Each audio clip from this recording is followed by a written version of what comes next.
સ્થાનિક સ્વરાજ્યની ચૂંટણીનો ધમધમાટ. ભાજપના નિરીક્ષકો દ્વારા ઉમેદવાર પસંદગી માટે સેન્સ પ્રક્રિયાનો સત્તાવાર કરાયો પ્રારંભ. આગામી સ્થાનિક સ્વરાજ્યની ચૂંટણીને અનુલક્ષીને ભારતીય જનતા પાર્ટી દ્વારા ઉમેદવારોની પસંદગી માટેની ગતિવિધિઓ તેજ કરવામાં આવી છે.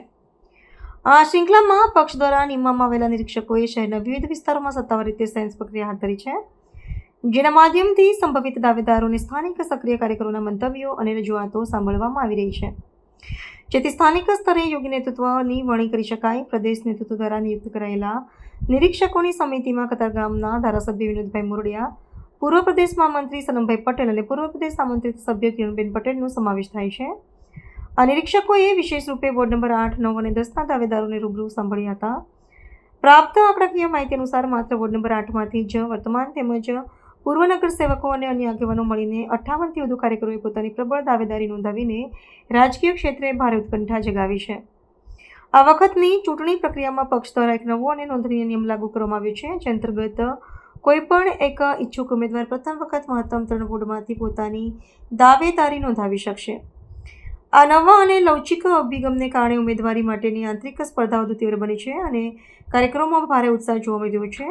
ત્યારે અંતિમ પસંદગી પ્રક્રિયામાં પક્ષ શ્રેષ્ઠ અને લોકપ્રિય જનપ્રતિનિધિઓને ચૂંટણી મેદાનમાં ઉતરવા માટે સઘન કવાયત કરી રહ્યો છે. વોર્ડ નંબર 8, 9, 10, 11 ને 12. અચ્છા સાહેબ, જે દરેક ચૂંટણીઓમાં સેન્સ પ્રક્રિયા માત્ર એક કાગળ ઉપર જ રહેતી હોય છે, પણ પરિણામ અલગ આવતું હોય છે. આ વખતનું શું ક્રાઇટેરિયા રહેશે?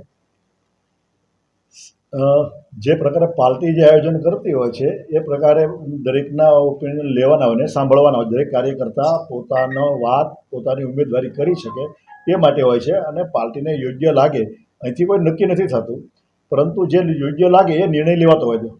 પણ પાછલી જેટલી બી દરેક ચૂંટણીઓમાં સેન્સ પ્રક્રિયા લેવામાં આવી છે, માત્ર ને માત્ર દેખાડા પૂરતી જ હોય છે. એવા ભાજપના કાર્યકરોમાં એવો પાછળથી રોજ જોવા મળતો હોય છે. શું કહેશો?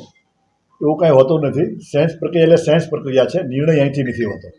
અચ્છા સાહેબ, આ વખતે જે સેન્સ પ્રક્રિયા લેવામાં આવી રહી છે, તો એમાં યુવા મતદારોને કે ઉંમર લાયક કે કયો ક્રાઇટેરિયા રાખવામાં આવ્યો હોય?